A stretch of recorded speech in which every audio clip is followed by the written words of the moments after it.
Ladies and gentlemen, make some noise for Mr. David Green! How are you doing, everybody? How are you doing? Yes, yes! This guy, I want all you guys to share this man's enthusiasm. Make some noise if you've been to Showtime Comedy Club before. Yes, returnees, make some noise if this is your first time. Okay, well, let me tell you how it's going to go down. My name is David. I'm your MC. I'm your ho-ho-host. Hey, see, that's the funniest thing I'm going to do all night. So you can stop recording now, because I'm not going to get any better than that. I'm the host of the show. And what we do here on every other Thursday is amateur night, where we bring on people who aren't maybe not fully comedians yet, but they want to be. So we've got two first-timers here tonight. Make some noise.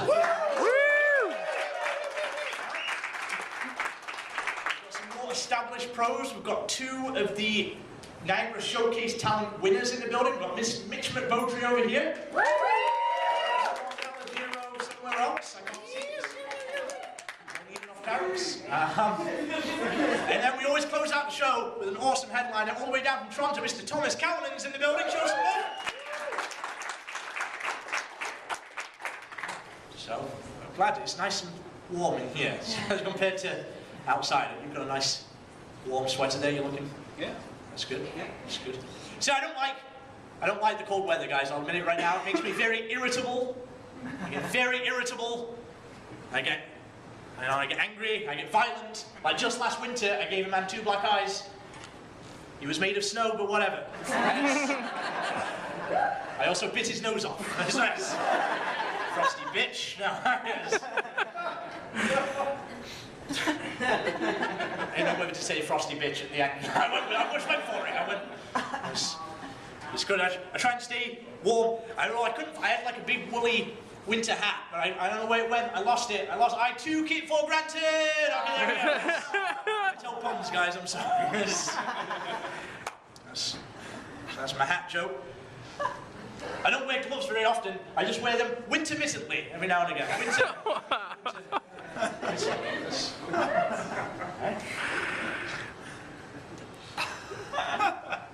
You hear about James Bond? James Bond?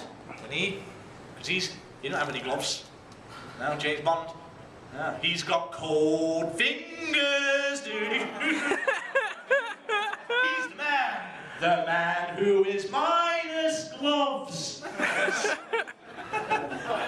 Not a good singer, guys. Not a good singer. I used to be. When I was younger, I always used to tell cheesy jokes. I used to have a shaved head, and I was in a punk band called the Three Skinheads. And we were quite popular. We did gigs everywhere. And then we hired an extra guitarist, and then nobody wanted to hire a band called the Four Skinheads. So...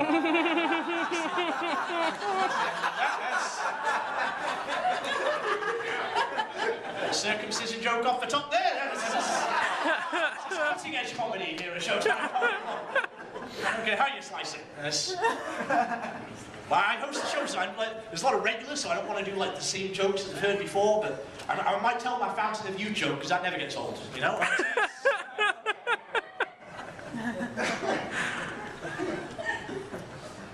I don't eat very well. I had rice and pancakes for dinner today. The perfect marriage of Uncle Ben and Aunt Jemima, you know what I'm saying? For lunch I had Miss Vicky's with Mr. Noodles. It's not the healthiest diet, but a Granny Smith up day keeps Dr. Pepper away, you know what I'm saying? So, that's the 8th time I've told that joke and I mess it up every time. One day. Is this actually film? Is it just audio or is it video too? With video and audio. Wow, eh? You like the Christmas sweater? Yeah, it's really good. It's good, it's good. Special for you guys in the front row, I put breath mints in my socks so my feet don't smell. Right? Tic-tac-toes right here. That makes sense. So let's get to this table here. Where are you guys from? Welland, cool, yeah! Let's get you from Welland too, right? That's nice. It's called Welland Crowd. No, I don't know why people are scared to sit in the front row. Like, they're not. Cool. Well, I'm a gangster. I don't know if you can tell. I'm not that guy. I was raised on the street. Coronation represent. If you watch how I move, you'll mistake me for a player or a pimp, you know. I've been hit with a few shells, but okay. I had a good day today. I finally found the channel change on my television. It was hiding in a remote location up top. was down the back of my couch. Do you clean down the back of your couch, my friend? Neither do I. It was disgusting. There was so much garbage down there. Just Kit Kat wrappers and Twix wrappers and Mr. Big wrappers and just a lot of wrappers, basically. Snoop Dogg was down there. Just kidding. Although I did find 50 cents in an M&M. What? It's ludicrous, am I right? So how are we doing over here? Where are you guys from? 48. 48? You came a long way to come here. Yeah. What brings you here tonight? You. You? Wow. That's where I spend my money. I pay people to come in and say nice things about me. That's why I don't have any money. I don't make much money doing this, but it's okay because my parents are loaded. They're way too drunk to be disappointed in me.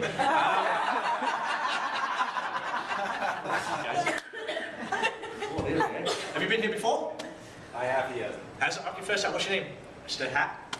Curtis. Sorry? Curtis. Curtis, cool. You go to school, Curtis? Yeah. What do you take?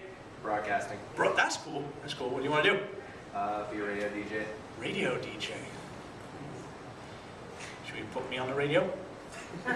I used to be on the radio. I used to be Monday Punday with comedian David Green every Monday at 6:28. And they'd be like, did you hear what happened to the head of the Fruit Farmers Association when he showed up drunk at the Plum Festival? He was impeached for being impaired. Oh.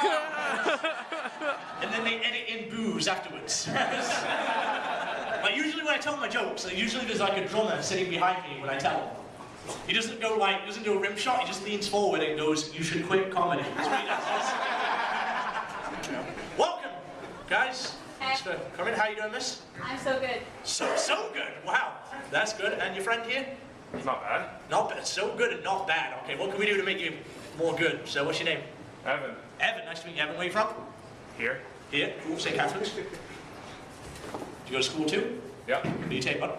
Business. Physics? Business. Business. I took business too. Oh, yeah? In Montreal, John Abbott College. I took business, and then I took drugs, and now I'm here. So, stay in school, my friend. Stay in school. Don't be that shit like I do. No, but you guys seem like a fun crowd. We're going to have a lot of fun tonight. We do have some great comics on the show. We're going to kick things off with an out-of-town guest who's come down from, is it Hamilton? Waterdown. Waterdown, even further. He runs a great show in Hamilton at the Lion's Head. If you're ever in the area, check it out. But right now, I want to give some big, warm St. Catherine's love. We need to get some energy in here. I want the people next door to merch. I want them to be drinking their blueberries and the beer, turn around and what's going on in there that's so fun? Can we do a big cheer on three? Can you do that? 1, 2, 3?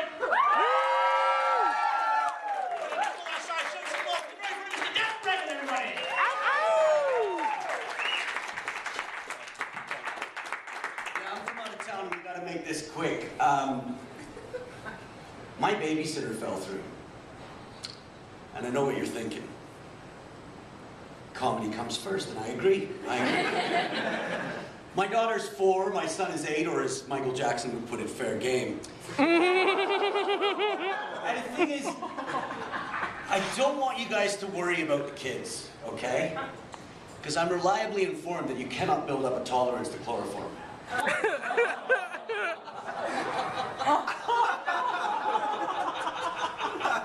I say reliably because I've never punched the words, can a child build up a tolerance to chloroform into Google.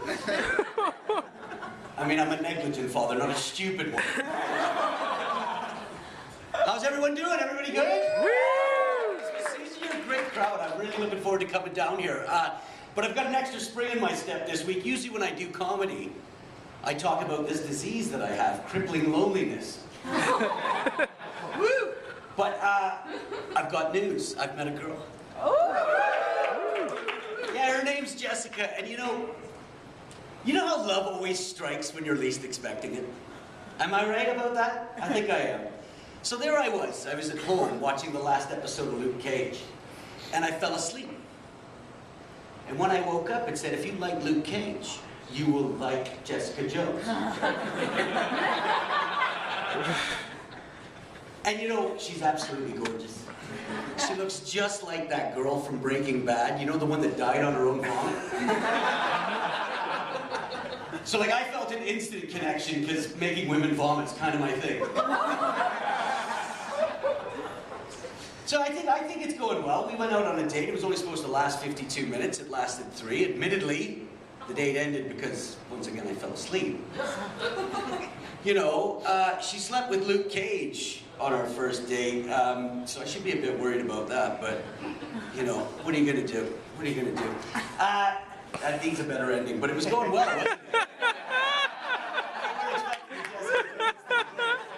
But yeah, we'll figure out the ending to that. Hey, what a year 2016 has been, eh? We're almost at the end of it. Woo! What a great year this has been. We finally got rid of that bastard Prince. Oh, come on. Yeah, great musician. Great musician. Spreader of lies. For the record, this is what it sounds like when doves cry. Coo. Coo.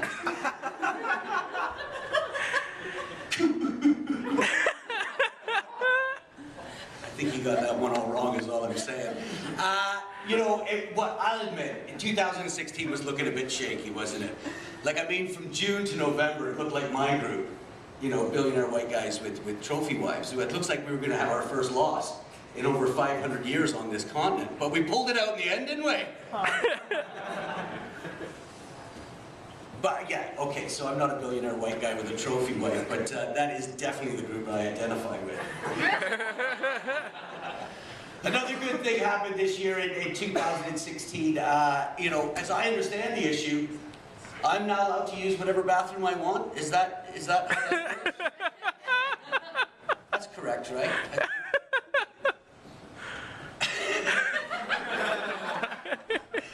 All they'll hear is your laughter. And all they'll see is my scorn. Anyway, so it's been nice. I've been down here in St. Catharines all day. You know, I've come down here, I've come down house hunting, and I must say, nice place, St. Catharines. But boy, is my multiculturalism tired. I'm glad you guys didn't laugh at that. It was racist, so good. If you were racists, I would tell racist jokes, because at the end of the day, I just want to be loved. Okay. Did I see a light at all? Where are we at, David? You're lighting me now? Right. Okay. So I'll end with this. Last weekend, I went to visit my grandmother. Yes, she's still alive. Thank you very much. And I was sitting with Grandma. This is the heartfelt part of the show, okay? I was sitting with my grandmother, and she said to me, "What's new with you?" And I told her, I'm trying to break into this comedy thing, you know. I'm out doing open mics 4 nights a week, and I'm really, really enjoying it. And honestly, I've never seen a woman look so proud. She leaned back in her chair, she folded her hands, and she said, "My grandson will be the next Bill Cosby." I couldn't tell her, could I? So I just said, "Grandma, oh, Grandma, Grandma. I'd be a lucky man if I had half that guy's career." But you know, she kept going on about it. She kept going on about it. She was like, "I'm going to tell the girls at the club. I'm going to tell the gardener that comes on Thursday. I'm going to tell the postman that my grandson will be the next Bill Cosby." And that was really annoying for 2 reasons. Like, I couldn't have Grandma getting bigger laughs than me. And secondly, I'd already been there an hour, so I just wanted to get my 20 bucks and go. So I said to her, "Grandmother, you have heard of Bill Cosby's legal problems?" And she said, "Oh, the serial rape, I know all about it." My own grandmother. So I said to her, "Grandma, are you comparing me to a serial rapist?" She said, "Oh no, not the rape part, the part about putting people to sleep."